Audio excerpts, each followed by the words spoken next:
Good evening, everybody. I'd like to welcome all of you to the Society of Skeletal Radiology Resident Education Club webinar. My name is Christine Chung, and I'll be serving as the moderator for this session. It is really an honor to introduce our distinguished speaker, Dr. Erin Alaia, Associate Professor of Radiology and Orthopedic Surgery at NYU Langone Health in New York City.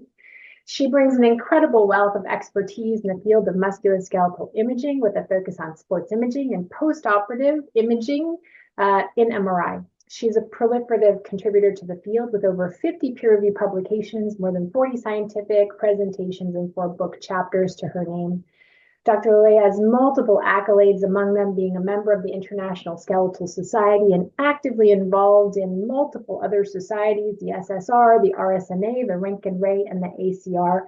Notably, she's been the musculoskeletal imaging section chair for the ARRS Radiology Resident Review track, noting her dedication to teaching, a member of the ACR Committee on Body Imaging in the musculoskeletal section.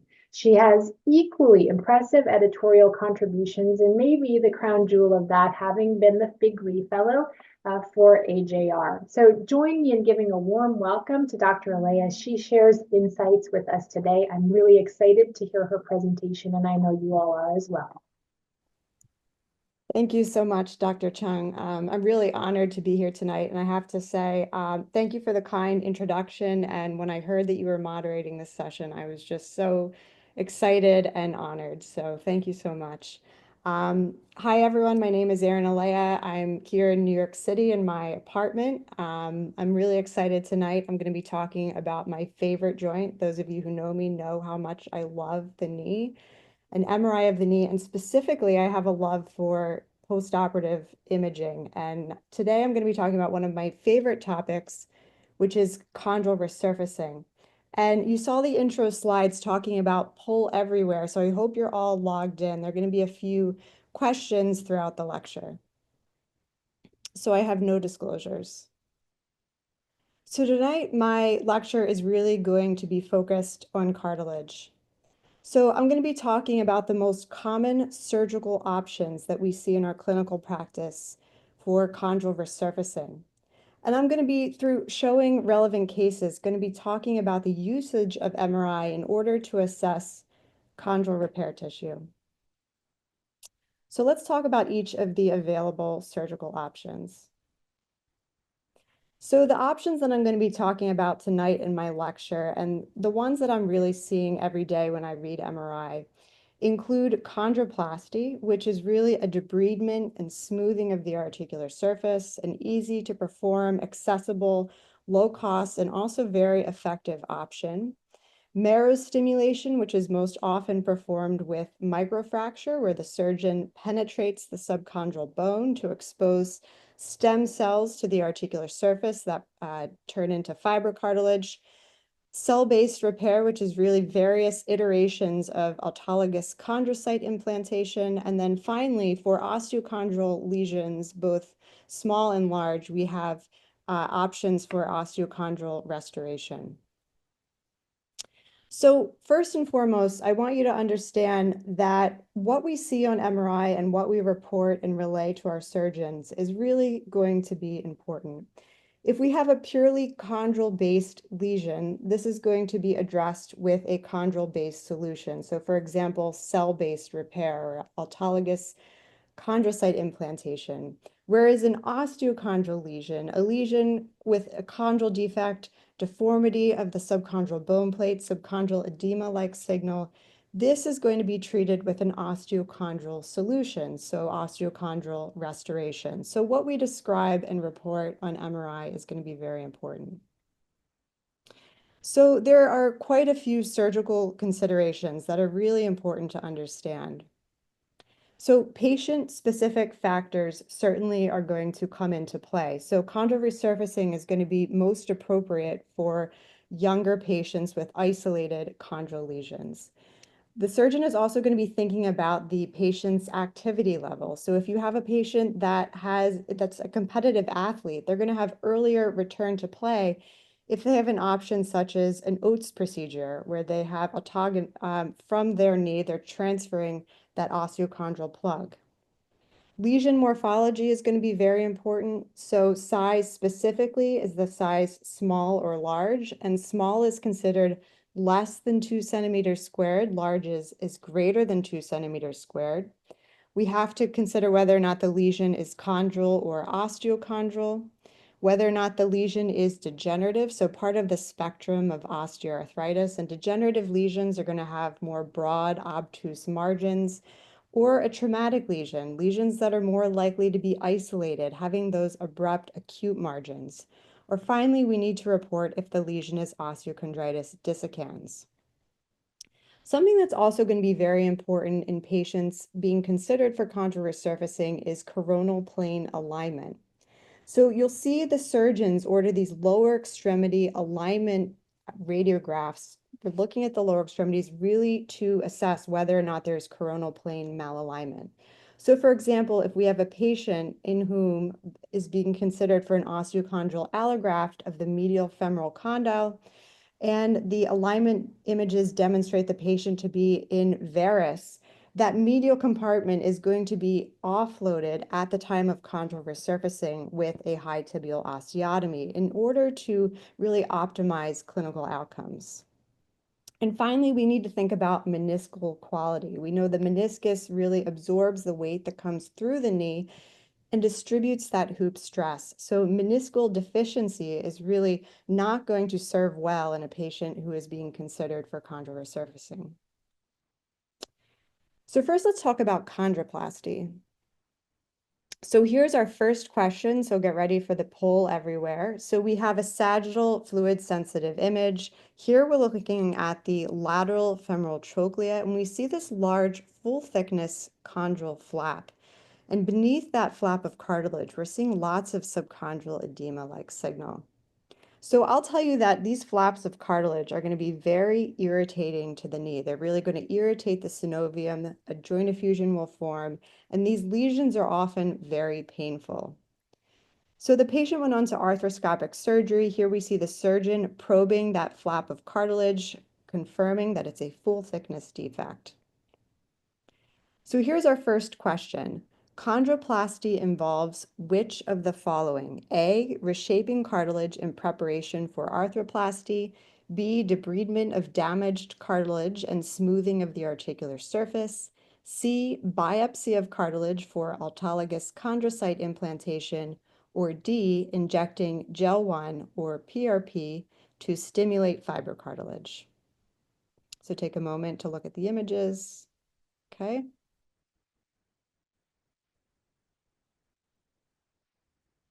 Okay, we have the responses still coming in. Okay, so most of you got the right answer, which is D. Chondroplasty is debridement of damaged cartilage and smoothing of the articular surface. So again, this flap of cartilage is going to be very painful for the patient. So just by resecting that cartilage, debriding, and smoothing out the articular surface, the patient is going to have their pain relieved. And chondroplasty, as I stated in the beginning of the lecture, is really a very easy procedure for the surgeon to perform. It's low cost and it's very accessible and also effective.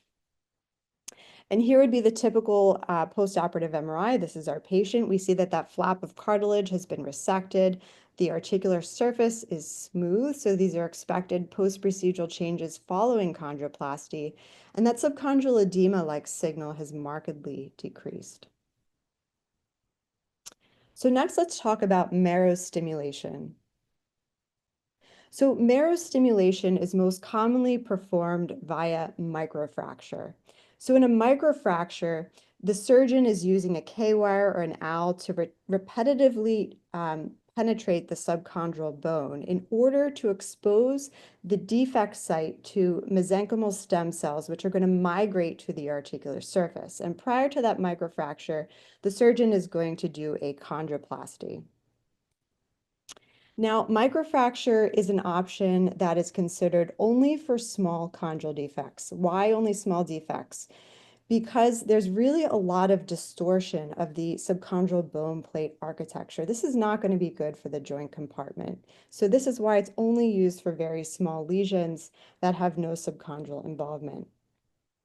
So by penetrating that subchondral bone, bone marrow-derived mesenchymal stem cells are going to migrate to the articular surface, and they're going to form what's known as a superclot, this clot of blood along the defect site having mesenchymal stem cells. So here's our next question. What may form at the repair site after microfracture? A, hyaline cartilage, B, fibrocartilage, C, bone or subchondral osteophytes, or D, both B and C?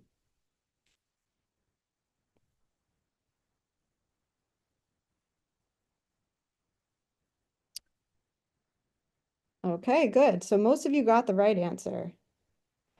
So the answer is both fibrocartilage and bone. So it's important to know that when you perform microfracture, you're never going to have formation of hyaline-like cartilage. It's mostly going to be fibrocartilage.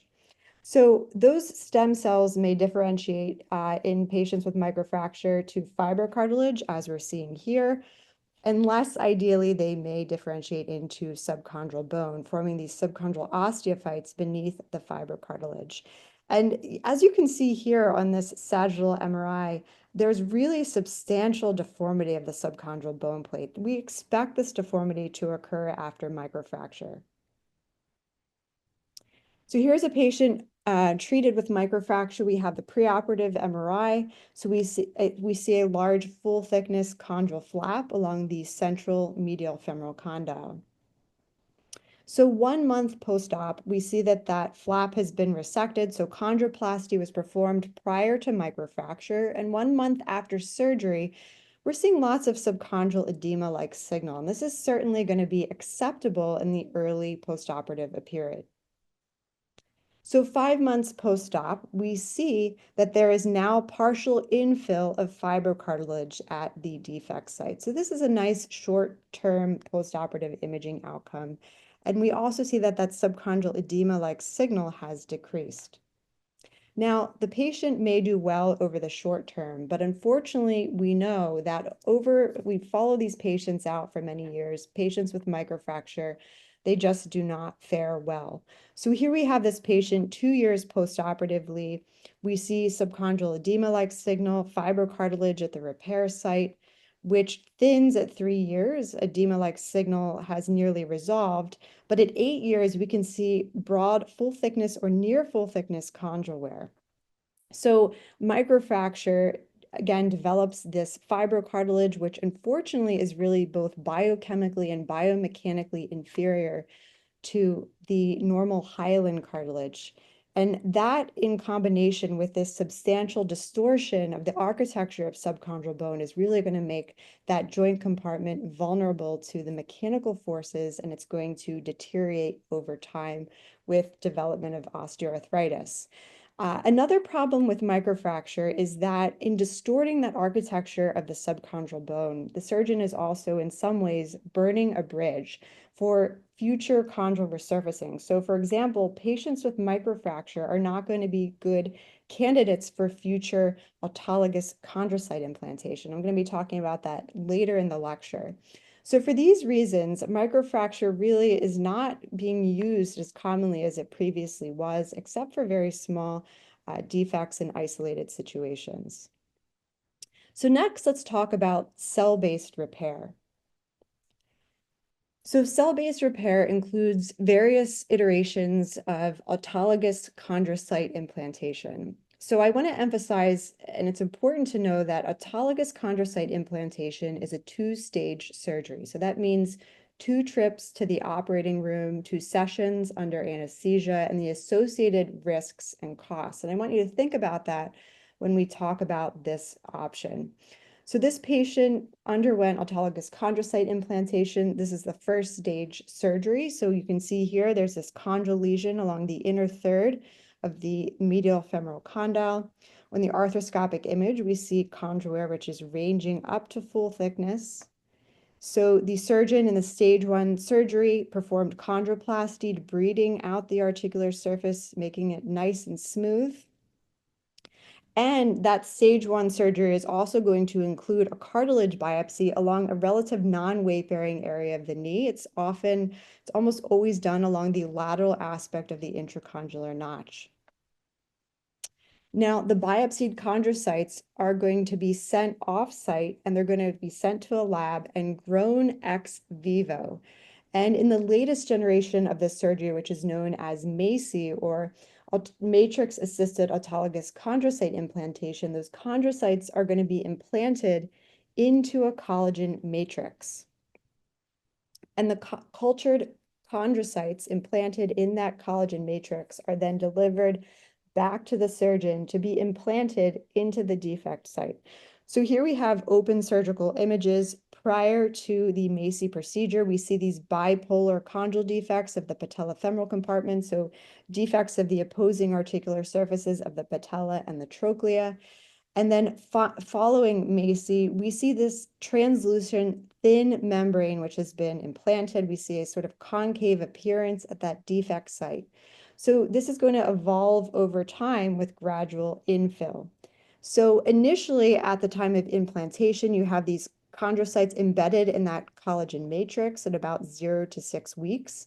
At 6 to 12 weeks, those chondrocytes are going to migrate out of the collagen matrix, and they're going to start to proliferate. So this is going to be early infill at the defect site.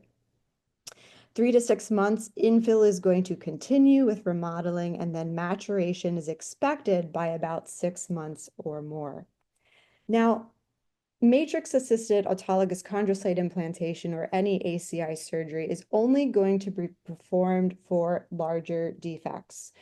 Would this surgery be effective for a small defect? Yes, absolutely. But remember that this is both an expensive surgery and it carries the risk of 2 trips to the OR. So for those reasons, it's really going to be reserved only for larger lesions. Now, the earlier generation of autologous chondrocyte implantation that you might read about in the review articles involved harvesting a periosteal patch, which was sewn down to the periphery of that defect site. Chondrocytes were injected under that periosteal patch. The problem with this initial attempt was that it had the morbidity of harvesting a periosteal patch. That patch sometimes also would hypertrophy. So there's been a lot of improvements with this latest MACI surgery. The next question is, which chondral resurfacing procedure is the most expensive? And this is really important. A, chondroplasty, B, osteochondral allograft, C, autologous chondrocyte implantation, or D, microfracture. Okay, so everyone thinks it's autologous chondrocyte implantation, and it's actually osteochondral allograft, but not by much. So I think it's really important and interesting to look at this table. So this is from an article talking about costs of these various options that was published in AJSM. So we can see here that the cheapest option in terms of base costs is really going to be arthroscopy with chondroplasty and debridement. Microfracture is going to be next, followed by Oates procedure, then the various generations of autologous chondrocyte implantation, and then finally osteochondral allograft is going to be the most expensive. But ACI not far behind. And each of these options, interestingly and importantly, are going to be more expensive than a total knee arthroplasty. So we're talking about single chondral defects, a single lesion in the knee that's going to be treated. But it's really important also to understand that when we're thinking about costs and comparing procedures, that we're thinking about base costs, but also the impact on quality adjusted life years. And the combination of that with base costs is what we look at in a cost effectiveness analysis. And really, although microfracture has a lower base cost, when you consider the quality adjusted life years, autologous chondrocyte implantation is actually more cost effective. So here we have our patient who has undergone autologous chondrocyte implantation. We see the preoperative MRI. 1 year following MACI, we see the development of hyaline-like cartilage at the repair site. So unlike microfracture, which is forming fibrocartilage, ACI really has the advantage of forming this hyaline-like cartilage. For reference here, you see this tiny little defect along the lateral notch. This was the site of biopsy in the initial surgery. So it's a very small non-weight-bearing site that is biopsied.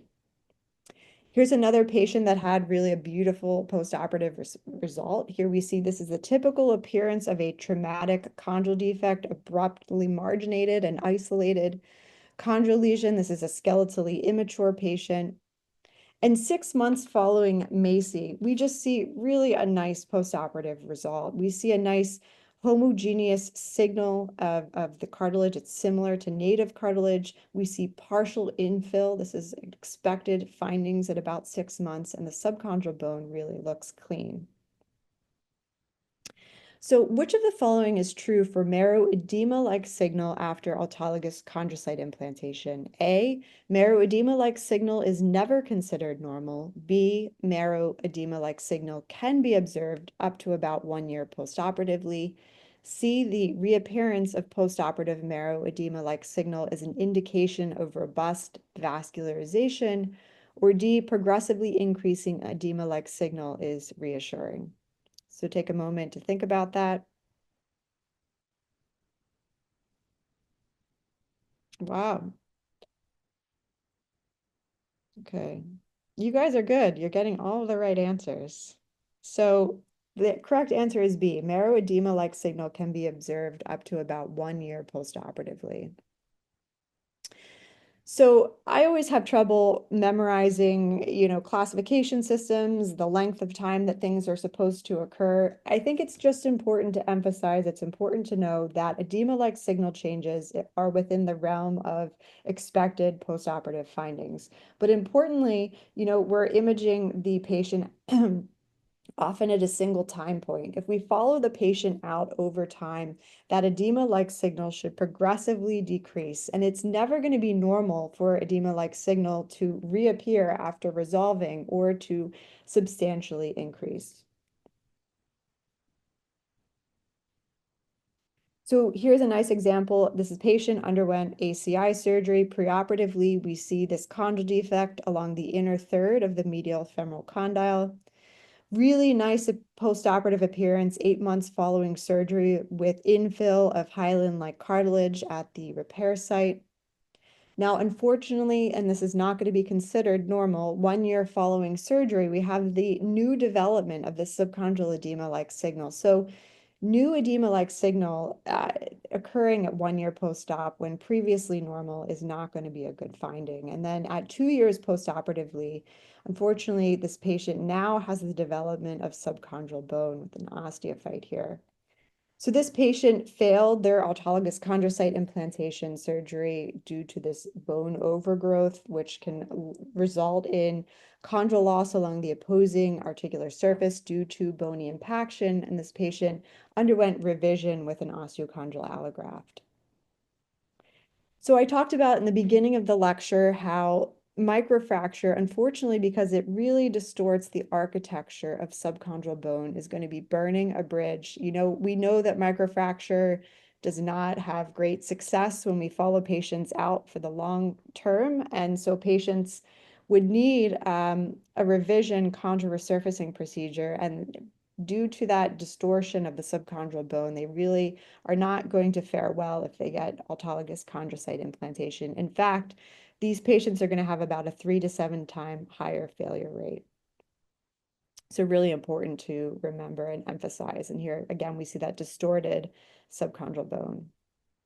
So finally, let's talk about the option of osteochondral restoration. So first, we're going to talk about the option for smaller lesions, osteochondral autograft transfer system, or OATS. So osteochondral allograft transfer system, or OATS, is osteochondral restoration via an autograft transfer from a lesser weight-bearing portion of the knee. So our next question, osteochondral allograft transfer system, or OATS, is used to treat what type of lesions? A, large chondral lesions, B, large osteochondral lesions, C, small chondral lesions, and D, small osteochondral lesions.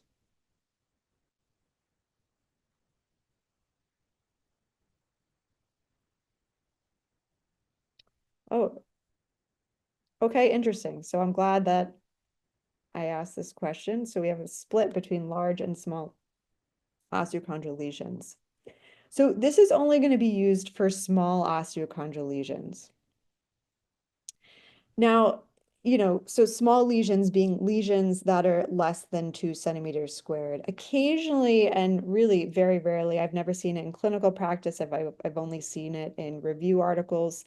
Multiple osteochondral plugs will be transferred to a defect site, forming this mosaeoplasty, as you see here. But usually it's just a single plug of bone for a very small osteochondral lesion. So this would be the perfect candidate for the Oates procedure. On the preoperative MRI, we're seeing a small osteochondral lesion along the patellar median ridge. So 4 months following Oates procedure, we see a really nice postoperative outcome. We see integration of the autograft with the neighboring healthy native cartilage. We see very mild subchondral edema-like signal, which is to be expected, and really just a smooth appearance of the articular surface. Here's another patient treated with Oates. So preoperatively, along the central medial trochlear facet, we're seeing this small osteochondral lesion. So the donor site is going to be a low contact pressure donor site just proximal to the medial sulcus terminalis, or as we see here, the lateral trochlea. So this is the donor site. And here we see the recipient site. And because this is an autograft, there's going to be much more accelerated rehabilitation with early autograft integration. And I mentioned at the beginning of the lecture that patient activity is an important consideration for the surgeon. This is going to be a good option for a patient that is an athlete for, a higher likelihood of return to play. The donor site is going to heal with cancellous bone and this low signal fibrocartilage, as we see here. So this option most consistently produces hyaline-like cartilage that has a durable result, so lasting even greater than 10 years with positive outcomes. What is a known potential complication of Oates? A, nodular synovitis, B, donor site morbidity, C, intraarticular plug migration, or D, subchondral osteophyte formation.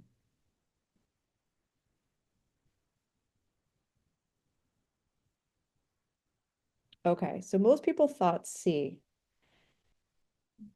So these plugs are really press fit at the recipient site, and I've never seen a plug migrate. The downside of Oates is really potential donor site morbidity. So this is why osteochondral autograft transfer is really used only for small osteochondral lesions, because we have to think about morbidity at the donor site. Here we have the donor site along the lateral femoral trochlea. Here we can see here 1.5 years postoperatively, we're seeing the substantial subchondral cyst-like signal. This is just not a great outcome. We're really supposed to have infill with fibrocartilage and cancellous bone. So unfortunately, donor site morbidity does occur. And when this occurs, the patient is going to be treated with backfill of demineralized bone matrix or synthetic backfill plugs at that donor site.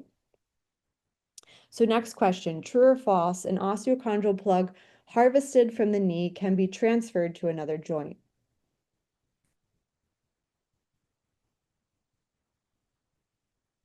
Yes, you're absolutely correct. That is very true.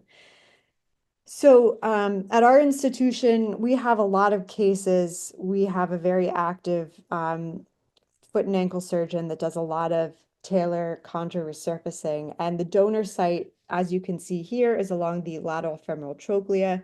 The recipient site here along the talar dome, having a similar curved appearance of the articular surface. So really a nice match. Finally, let's talk about osteochondral allograft. So osteochondral allograft is our option for large osteochondral lesions. So an allograft is a graft from a cadaver of the same species. So here we have the harvested graft of the distal femur. We see 4 separate large osteochondral plugs, which have been harvested. They're going to be transferred to this knee. In the open surgery, we're seeing 1, 2, 3, 4 separate defects. And immediately following the insertion of these allografts, we just really see a nice sort of restored appearance of the articular surface. Our surgeons really love these allografts because you can just see here there's complete osteochondral restoration. So here's a patient that was treated with osteochondral allograft. We see this osteochondral lesion here along the central medial femoral condyle. So 6 months post-operatively, we're seeing really a beautifully nice, smooth appearance of the articular surface. It's within the expected findings that we're seeing subchondral edema-like signal, perfectly acceptable. 1 year following surgery, that subchondral edema-like signal has further decreased. The articular surface remains smooth. And then 1.5 years post-operatively, that edema-like signal has nearly resolved with that articular surface remaining intact. So really just a beautiful outcome following osteochondral allograft. We can see that graft is completely integrated on the post-PD image. So the next question, which of the following osteochondral allograft complications is shown? A, graft recession, B, graft rejection, C, osteonecrosis, or D, subchondral insufficiency fracture?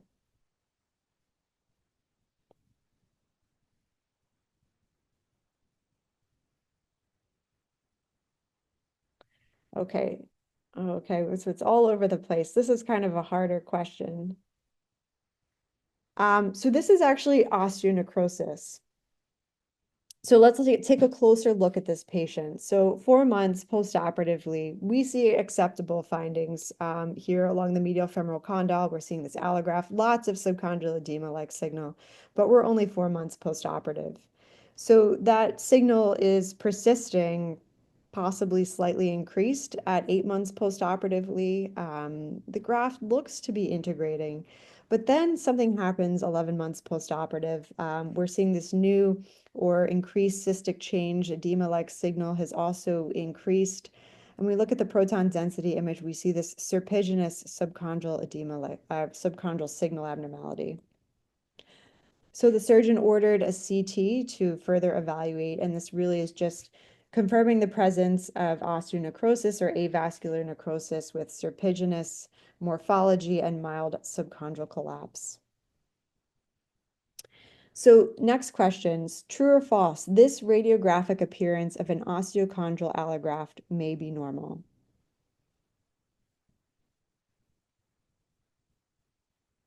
Oh, okay.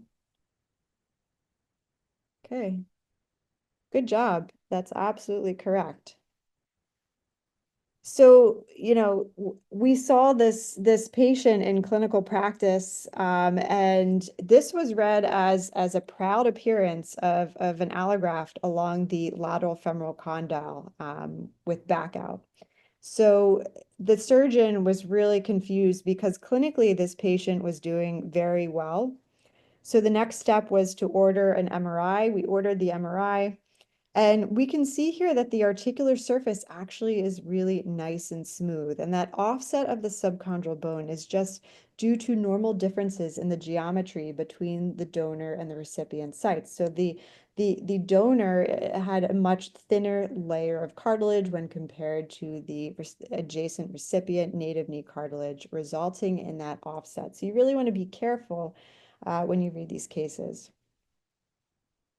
Let's move on finally to our MRI assessment. So what scoring system is used to grade the quality of chondral repair tissue for research purposes? A, the Mokart score, or the magnetic resonance observation of cartilage repair tissue. B, the International Orthopedics Cartilage Repair Tissue Scale. C, the ICRS, the International Cartilage Regeneration and Joint Preservation Society. Or D, WORMS, the Whole Organ Magnetic Resonance Imaging Score.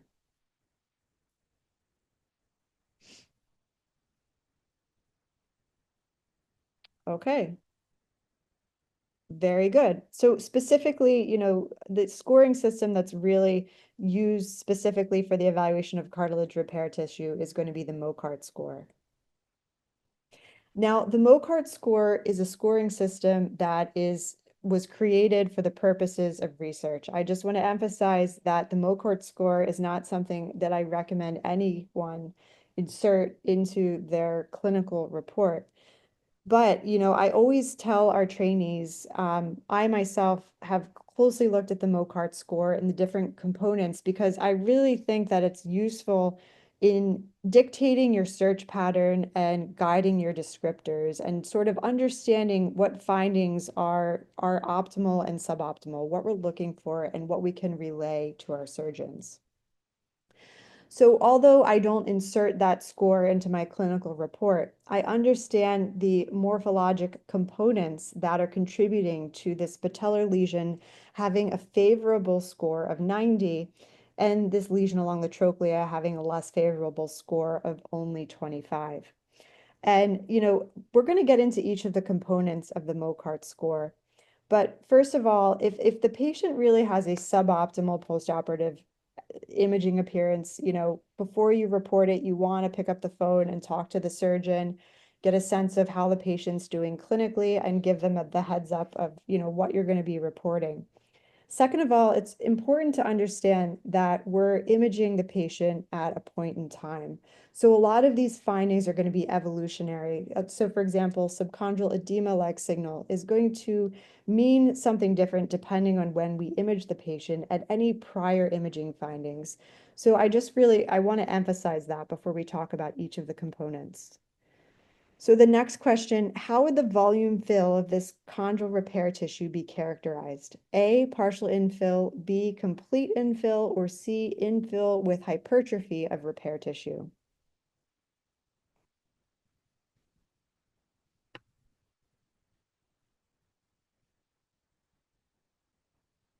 Okay. So the answer is actually infill with hypertrophy of repair tissue, and this is considered mild hypertrophy.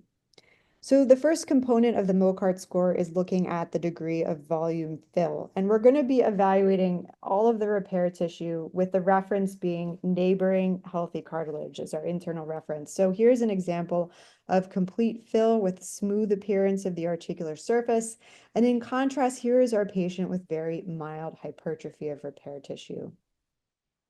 We may see various degrees of partial infill. And again, this is one of those evolutionary changes. It depends when we capture the patient that, this partial infill may be completely normal. What's going to be very suboptimal is this fluid signal undercutting that repair tissue or in situ delamination for which healing is really going to be unlikely. Question 12, how would the integration of this repair tissue be characterized? A, fibrocartilage, B, split defect, C, large defect, or D, complete integration?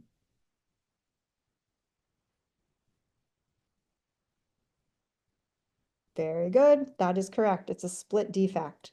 So the next thing that we need to look at is the repair tissue, the interface of repair tissue and neighboring healthy cartilage. So ideally, we would see lack of an interface with complete integration. Here's an example of a split-like thin fluid signal defect along the repair tissue margins, or less suboptimal would be this larger defect. The next thing we need to look at is the repair tissue surface. Another thing, this is actually a really nicely evolving postoperative imaging appearance after autologous chondrocyte implantation. It looks irregular, but this is expected with partial infill. So we really have to think about when we're imaging the patient. Repair tissue structure and signal is another important consideration. So here's normal appearance of cartilage, completely homogeneously isointense to neighboring healthy cartilage, or repair tissue may show minor or major degrees of high or low signal. So next question, how would subchondral bone at the repair site be classified? A, normal, B, defect, or C, overgrowth?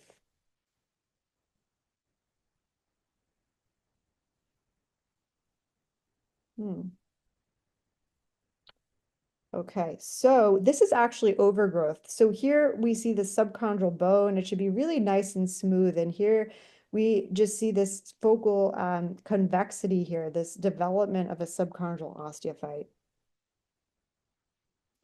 So we need to, after we look at the cartilage, we need to assess the bone. And we look at the subchondral bone plate for a defect, as we see here in this patient treated with prior microfracture, and another patient treated with microfracture with bony overgrowth.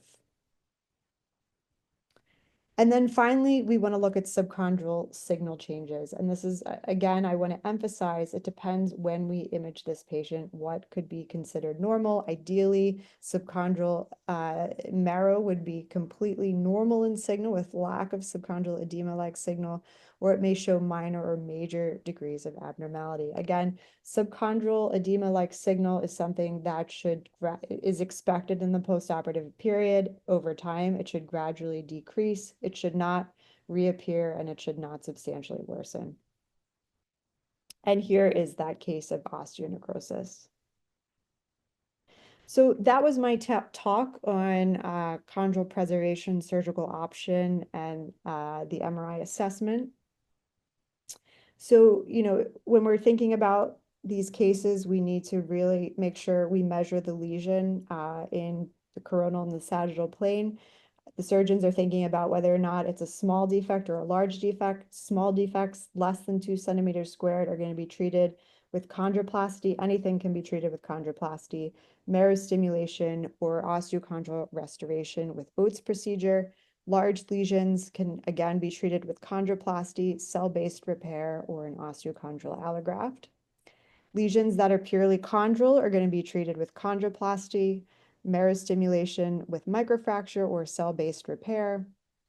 And then the larger osteochondral lesions are treated either with chondroplasty or osteochondral restoration, either Oates or allograft, depending on size. So the Mokart score, again, I encourage you to look up the Mokart score, really review each of the components. Again, don't insert it into your clinical report, but use it to really just guide your descriptors when you're dictating these reports, and it's going to also sort of dictate your search pattern.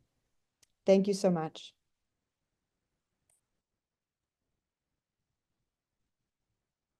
Wow, Erin, that was an amazing talk. Spectacular, super informative. So if the audience has questions, please go ahead and put those in the Q&A.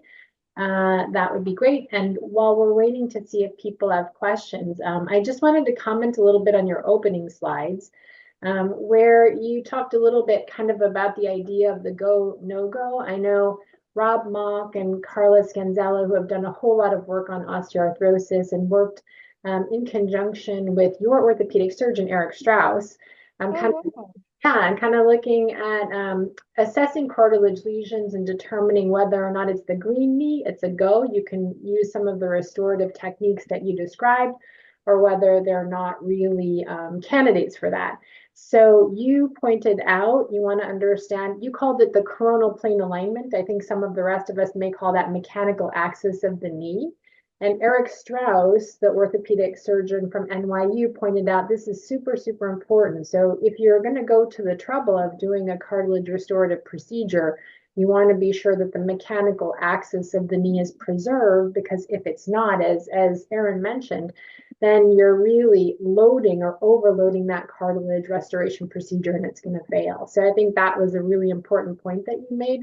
I'm not so sure, the whole orthopedic community is as really diligent about looking at mechanical axis for those restorations as Eric is, but he showed multiple examples, really compelling, that if you're not really careful about mechanical axis, it affects the restoration success. And it's kind of a big deal because you're doing, as you pointed out, that high tibial osteotomy in conjunction with a repair procedure. mm-hmm. Yeah, so I'm sure some of it is institution specific. I'm curious at UCSD, it sounds like your surgeons do a lot of Yeah. osteotomy. When I'm clinically reading, our sports surgeons, for a high percentage of patients, are ordering these lower extremity alignment images. And in addition to chondral resurfacing, also meniscal transplant is another procedure, where any mechanical axis deviation is going to be, offloaded with an osteotomy as well. And so just for the audience here, I mean, the way we do those is we do full weight bearing and we look at the femoral axis with respect to the tibia. And then where that long axis of the femur crosses the articular surface of the tibia, that's really the forces or the area of the tibial articular surface that's going to be loaded when you're weight bearing. So you want that to kind of come right through, those tibial spines and not be overloading the medial compartment versus lateral compartment. So really important. And I think important other points you made with respect to that initial eval is meniscal integrity, and then also presence of synovitis, because I think, again, the success of these repair procedures often is believed to kind of, be dependent on the microenvironment and not having a lot of inflammation. So yeah, also great points. I think just like setting up that talk. I don't see questions in the Q&A, but we have a couple minutes, so I'm gonna take the luxury of asking you a few things. So your images look great. Do you just have a standard MR procedure for knee that you use across the board, or do you have something special that you use for cartilage evaluation and post-cartilage repair? We use our standard knee protocol. Okay. Nothing special.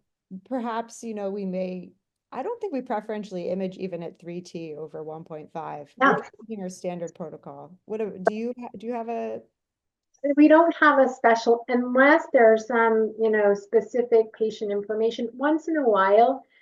So we have some sites that do hybrid research as well as clinical. And sometimes if we have specific questions like about cartilage, sometimes we'll do some quantitative imaging. I was going to ask you about that too, if you ever do any T2 mapping or if that's requested. I mean, for us, clearly there aren't well-defined indications of what the T2 maps mean, right? But sometimes the surgeons like to kind of judge what's happening clinically with that. So generally it's a standard protocol for us as well. And in some cases we'll add in there a T2 map. After we talk about that, I'm just gonna say one more research thing sometimes we do. So what do you think about the T2 mapping? Do you use it at all? So clinically, no. For the knee, never.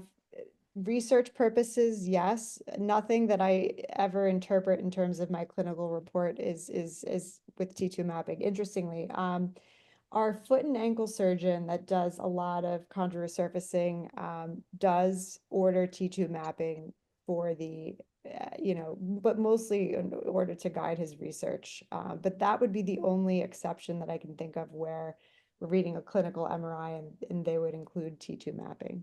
So as you know, we do a lot of ultra short TE research at UCSD and then HSS, of course, one of your colleague institutions in New York as well. So the one interesting thing that we've done a little bit of work in HSS has done this, and also Stanford, Connie Chu there, the orthopedic surgeon, to look at using ultra short TE and reconstitution of the calcified layer of cartilage in some of these regenerative procedures.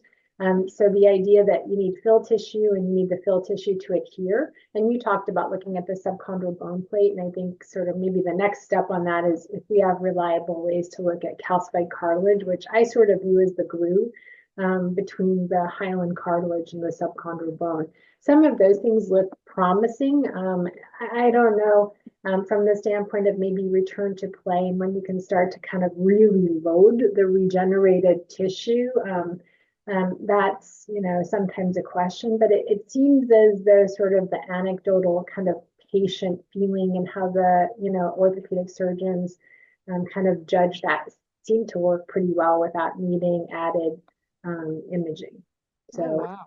yeah, so it's kind of cool. It's kind of interesting to think about that. It makes sense, but, it doesn't seem like the rates of failure are really high with respect to that. There is a question here. Oh, by the way, somebody said, amazing talk. I agree. One of the questions is mechanical access is important when considering patellar chondroplasty. Okay, well, coronal plane mechanical access, no, but if you do have pain from arthritis and you're going to do chondral resurfacing the patellofemoral compartment, you can do a tibial tubercle osteotomy. So it's important, and you can do a straight anteriorization osteotomy. So another important point is not every patient with a tibial tubercle osteotomy is going to have patellar instability. Sometimes it is used only to offload the patellofemoral compartment. Yeah. Do you see that as well? Yeah, no, exactly. this was a question from Sarah Farmer. Sarah, I think you're on the right track here though. And I think the idea is that when you have things that are gonna, have instability that's introduced in the articulation, and maybe that's a micro instability if you see patellar subluxation, if you see, anterior translation with respect to tibia, femur, and those are tough, right? Because I mean, it's hard to really identify those on our static imaging studies.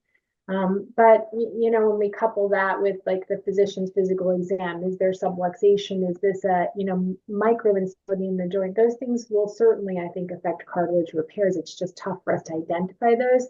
So when we're looking at things like mechanical axis and, what Erin's talking about with tibial tuberosity transfer, overall alignment, and then findings that could suggest micro instability, I think those are important things to communicate with the surgeon because they'll think about those things. They're really thinking mechanically about this, right? It's a mechanical repair. So great question. We're coming close to our 8 o'clock period of time here. And I just wanted to ask, Erin, your talk was so good and it had so many great images. I'm going to ask you one more thing. So you showed the plain film where you had the proud osteochondral allograft. And, this makes sense because the surgeon is looking at the surface, right? And we're looking actually to the tissue. So when you think about these allografts that have been placed that have an offset at the subchondral bone, but they're really flush at the articular surface, do those end up having a mechanical disadvantage? And then do they fail at a higher rate or do they do okay? So that's a great point. I think comparatively to a subchondral bone plate that was nice and smooth, I would assume, and I think it has been shown that they do have a higher failure rate. We don't report them, as you said, as failed. We report, the articular surface as being congruent. But I would say yes, mostly. And then when we're dealing with the plain film, so I think that was a fair observation on the plain film. But of course, at the MR, you see that the articular surface is flush. So would you have considered that to be an appropriate description, like the allograft at the subchondral bone is proud compared to the native articular subchondral bone? So, I have said that before in our reports, and if I have ever questioned whether or not the surgeons read our reports, the minute I sent that out, I got a call from the surgeon less than 5 minutes later asking me to change it. So, Yes. so now I will just say, I won't even mention it. I'll just say Okay. smooth appearance of the articular surface. Okay, that's why I was asking. Well, so we'll wrap it up here. That was a spectacular talk. Really amazing, great images. I mean, great teaching. So thanks so much for going through that with us. A few just bookkeeping items for us. There's a survey link to the audience, so please be sure for those of you who are with us tonight and who watch later, fill out that survey link so that the SSR can continue to really serve you appropriately in all of these educational offerings. That's really important for us and to really give Dr. Alaia all of the kudos that she deserves for this amazing talk. Our next season, I guess, Resident Education Club webinar is going to be the 5th of February, hip and proximal femoral fractures, and that's going to be presented by Dr. Pamela Walsh. So please join the SSR educational series for that. I'm sure it's going to be another spectacular presentation. So Erin, thank you again. That was amazing. Thank you so much, Christine. It was really a lot of fun. So I